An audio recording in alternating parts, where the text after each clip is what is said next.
let's move on to another topic. The next one is organic SEO better than paid? Should I do organic, PPC, or both? So I'm going to throw a couple acronyms out there that people have probably seen. They don't know what they mean. So there's SEO, which is search engine optimization. There's SEM, which is search engine marketing. And there's SMM, which is social media marketing. And generally speaking, those are like the three main things that'll go into a marketing campaign. Digital marketing. Digital, correct. Yes, thank you for clarifying for that. But I don't think a lot of people really know what goes into each one, right? So it's like search engine marketing. Okay, what am I doing there? Well, basically, you're going to have your AdWords and you're going to have your display ads, et cetera. So for SEO, it's the organic side, meaning non-paid. Like you're paying an agency, you're not paying the search engine. There may be some like paid things like the listing, the profiles, things like that. Correct. But generally speaking, yeah. Yeah, and that's usually like a on per provider basis, like Right. where you're trying to get people listed at. Or you have to pay for some, right? Right. You have to pay for the setup time because they're not going to know how to set it up. They're not going to know that it exists to begin with. And they're not going to know all the good ones, right? Mm-hmm. That can influence it. And then with social media marketing. So let's just start off with the core of the question. Is organic SEO, I would say, better than paid SEM, Mm-hmm. right?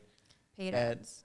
Paid ads, Easiest right? to say. And I'm going to talk about this more from an experience standpoint than I am from an opinionated one, because I've managed AdWords campaigns for a long time.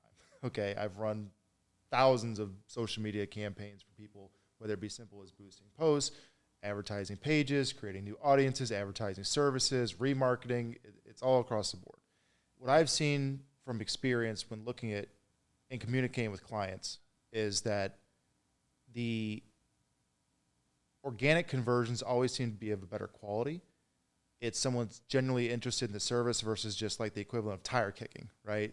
It's like, and for those that don't know, tire kicking is where you're not really buying. You're just, it's an old analogy, right? Mm-hmm. We're no teenagers here. But it's essentially where you're just kind of going through. It's like click, click, click, click, click. Okay, what do they offer? What do they offer?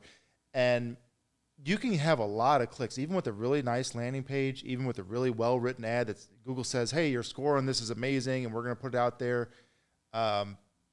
You can have a lot of clicks happen before you actually get a conversion. And what I see a lot of companies that are inexperienced with this, they don't track the cost. They don't track how many clicks did I get. What is my average conversion worth? What is my average whatever sign up or purchase worth? And they don't put all those metrics together. And when they do, generally speaking, they see that AdWords is usually not as profitable as they think. And I do think it has its place. I've always said that AdWords and other paid media should be used to supplement the lack of organic ranking in a source. So let's say we've got a list of like 10 primary keywords, because you go on to hundreds, right? But let's just keep it simple. There's 10 primary keywords. We rank great for 5 out of 10 of them. The other 5, obviously you're still working on those with SEO, but those would be the ones, if you're still on page 2, you're lower on page 1, those would be the ones that I would advertise for.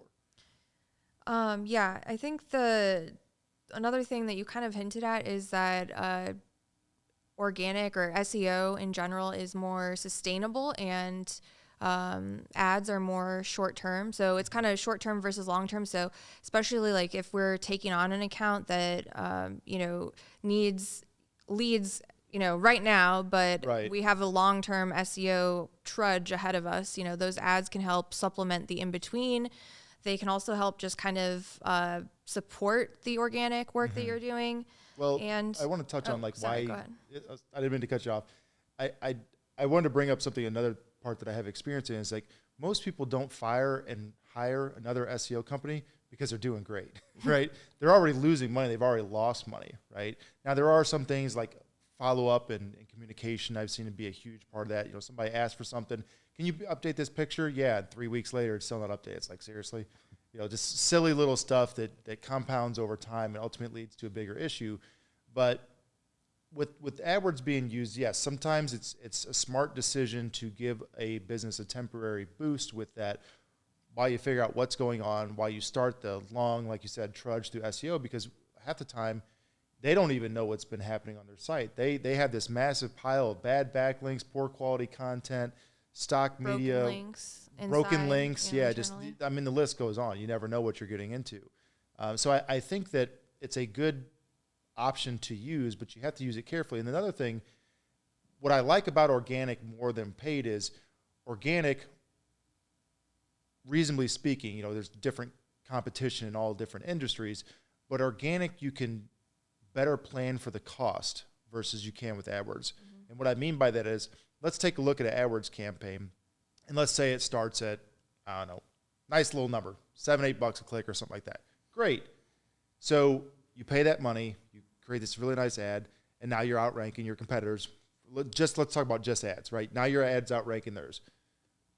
Well, they're not going to just let that happen, right? So I wouldn't. I'd be like, you know what? Screw you. $1 more, $1 more, $1 more. Competitors do that all the time. All the sit time. there and Not click only on. that, but click on each other's to sabotage, but also to advertise for those branded terms that to show up before the competitor actually does when you're looking for them. Yeah.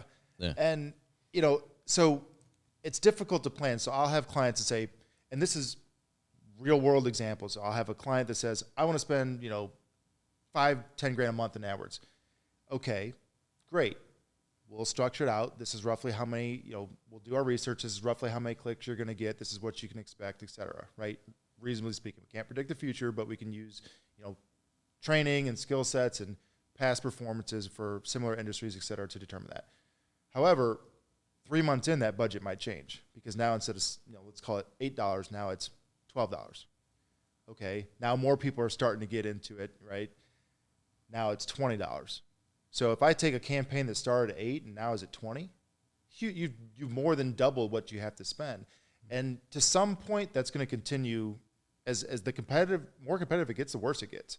I mean, you look at some of the top terms. I mean, I've seen keywords for a couple $100. And in extreme examples, I mean, the average for tough competitive industries, if you're looking like your average HVAC stuff, $20-$30, but that adds up quick, right? You get into the legal realm, now you're talking $80 to $100 or more. And how many of those can you really sustain, right? Let's say you think an aggressive budget is 10 grand a month in AdWords. Well, if you're blowing $120, $150 a click and nobody's converting because of all the other things that we've talked about in other videos, that can burn up pretty quick. Whereas organic, it's like, look, we're going to analyze all the competition. We're going to break it down and say, here's your key targets. Here's the key keywords, for lack of a better way of saying it, right? The primary keywords, as we call them internally. And this is a rough timeline of what it's going to take. This is all the steps that we need to put in place.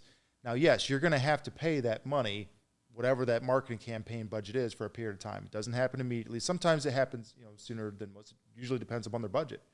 Mm-hmm. But once you obtain that, it's much harder for somebody to unseat you, right? So if I'm number one in whatever industry across 10 primary keywords or even 5, those 5 are really going to take a lot of work for somebody to unseat once they've been awarded that position. Right, and along those same lines, when I said it's more sustainable, the organic SEO strategy, especially for on-site stuff, on-page optimization, the actual content creation, all that stuff, you own that forever, so it can continue to do work for you for a long time. It can continue to bring leads. It can continue to rank versus the ad. You paid one time for somebody to click on it, and now you have to pay it again to be able to be seen again. And potentially more every time. Right, exactly. Yeah. And there is some ways, like from having so much experience with AdWords, there's a lot of strategies where you can get the costs less than what the expected bid is. Quality score, ad rank, there's other thing, a relevancy score. There's a lot of things that come into that. But at the same time, you're still going to be somewhat bound by this is what the general market is paying. It's like if the new car price for whatever model is 50 grand, you're not going to go in there and say, I got 25. They're going to say, get out of here. Right. It's just not going to work. And that's another thing that I was thinking about that you just hit on is proper management. When you're paying for the ads to be run, you can pay for, especially now with Google ads, like the amount of copy you could put in is so limited, which is probably, I speculate, why they changed the name from AdWords to just ads, Google ads, know, like there's very little you can do in some senses. So anyone could technically, look up how to set up the ads, put in the very basics, but to be able to have the strategy, and to do it the smart way, bid at certain times, or if you have a limited budget to put more of it in a short amount of time, and then take a break or whatever, whatever the strategy might be. That's what I see, when I look at when I take over campaigns from other agencies, a lot of that, it's all in the details. I mean, the details a little detail can mean a lot of money. You know, like you said, certain times of the day, when is it running? When is it not running? When have people historically seen the biggest increases in terms of traffic from that, right? Because that's essentially what you're paying for. I mean, yes, you're paying for visibility, but it's traffic. You're trying to get them to a place. And back what I was talking about with one of my other videos is, if you're paying all this money to AdWords and you're sending them to a poor quality source, a conversion source, that's, let's say it's not mobile friendly, which is rare, but there's a difference between like mobile first and mobile friendly, right? You can have something that's not really optimized for mobile. It's kind of just smashed all together. Technically, yes, it'll still pass Google's guidelines, but I think that when you have someone who's really qualified in doing it, they're going to plan out the entire process of that, right? And you're going to say, first of all, what are the key terms? What are the key times? What are the ways we can get this to be as least amount of spend as possible? And then what is the objective? What do we want them to do? What do we want them to feel? What is the action, right? Is it, I want them to call? Okay, well then don't hide the damn phone number, right? Make click-to-calls and conversion sources there all the time, but not so shouty, right? I've seen ads where I've clicked something, as soon as I get to the site, pop up. Yeah. I haven't even done anything yet. Right. Yeah. I don't even know. I mean, I kind of know why I'm here, but I just wanted to read a little bit. And that's the other thing too with the ads, that the landing page, whether it's, you know, however it's designed or whatever, is make sure it's relevant and that the ad itself isn't misleading, and then you're getting them to a different page. You know, you want the entire experience to be cohesive, and like you said before with like the relevancy score, the page that you're sending them to, you know, needs to be a part of the ad, you know, experience and the entire process.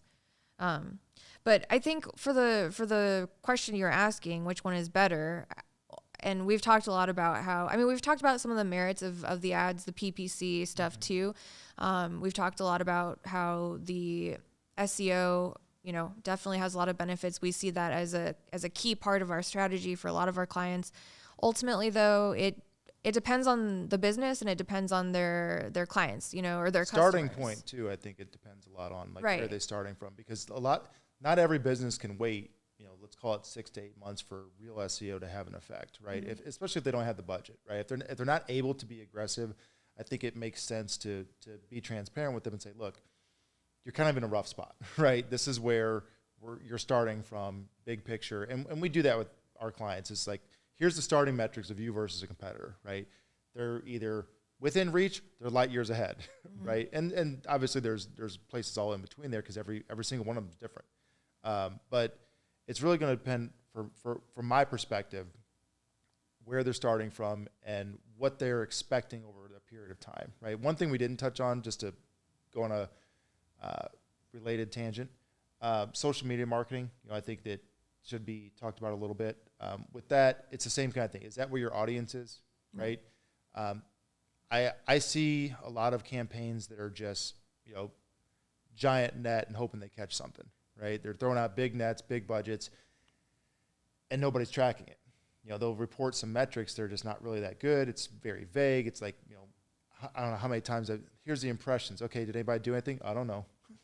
Yeah, I think with social media, there's a lot more like nurturing of the links. You know, you have to have, the whole reason for social media is, you know, for people to go on there and be social in a sense, you know. So a lot of the success from social media, whether it is organic or paid, you know, forms of marketing or, you know, different strategies on social media, is the like community aspect or the interacting aspect, or, you know, speaking directly to those users and catering to them and building a community and talking to them, and not just, you know, paying for the ad and letting it sit there. You know, there's definitely value, or there's, you know, to be able to reach people on a lot of these platforms, you do have to pay, it seems. But it's getting worse. Right. Yeah, but there's just so much. They're limiting a lot of reach of organic posts on social media, which makes sense for the platform. I mean, they're a business, but right. We talked about this in one of our other videos, is, you know, now that they're starting to limit the reach, it's like you'll create a really great post that's well optimized, that uses, you know, created media versus stock media. You know, it's more original, right? And they'll show it to like 20, 30 people. So now you have to boost it. And again, I get it from a business perspective, but I think if you're going in with a social media marketing budget in mind, have clear goals outlined and make sure that you're seeing how that's being tracked. Referring URLs, entry point URLs. We talked about landing pages, but a lot of people won't do that. They'll send them to internal pages of the site. Again, more of that A to Z, like what do I want people to do? And is this destination ready for that? Yeah, a fine-tune approach rather than that like wide net you were talking about earlier. And have the approach specific both to your audience, but also to the medium that you're using, which is what I was trying to say is, well, one, you said this at the beginning, that it's different people, different types of people that you're reaching, that are someone who's going to read a lot and do a lot of research and look at a lot of different factors versus someone who is in a hurry or just doesn't need to know all that information and will just find whatever is close, the first thing that comes up, and that's enough for them. Mm-hmm. And also for, certain businesses or in certain verticals, that style works. I think that's important to keep in mind is this strategy that you're talking about with using PPC just to supplement or just to kind of fast track or, to kind of get things going at the beginning. That makes a lot of sense for a lot of the accounts that we work on, but also like for some e-commerce or some, service-based things like plumbing or HVAC, if it's an emergency or something weather related. Toilets overflowing and spilling all over the floor. Plumber now. Yeah. Exactly. And so you have to keep that in mind for the business itself. So you have to, figure out what platforms make the most sense, but also, if you're using multiple strategies, which I think often for a good marketing plan, we've already talked about this, it is comprehensive. There's a lot of different points to it. But you have to design that. I think, Jason, you were touching on that. What you put on social media or what you put in a local service ad, needs to reflect the audience that's going to see that and their intent behind it. The emergency need a plumber now versus I'm building a new home and I really want to think, I want someone I trust and I want to, see their reviews and their, see the person's face. That would be more organic where you can have more information there in one place. It's also different between the industry. Like if you're having someone come to your home versus you going to them, right? Yeah. That's what I see with a lot of the organic stuff with like home services based things is they're showing up in your home, right? You're going to do a little bit more research. You're not just going to click on the first link and not know who's showing up or the history of them. Yeah. If they do a bad job, then you have to deal with it and 100%. Hire somebody else. And 100%. Some other stranger's got to come in and fix it. Yeah. I mean, or especially like if my partner isn't at home, is if he gets concerned about, like if I'm home alone and if we have a service person showing up, like, sometimes you can't help it, but it is nice to have an idea of what to expect and have the integrity, just to know more about the business. But like I said before, there's some situations and also just some people where that doesn't, cross their mind or that's not, that doesn't go into their buying decision. So I think there's definitely a place for those more immediate conversion type of mediums. Well, and a lot of times with our marketing campaigns, we'll structure them to where it has a bit of both. I mean, I know that organic is generally, from all of our experience, it's the best. Over a long period of time, it's going to be the cheapest because, as you said, it's the best bang for your buck. It is. It might be more expensive, just because you won't see the immediate performance.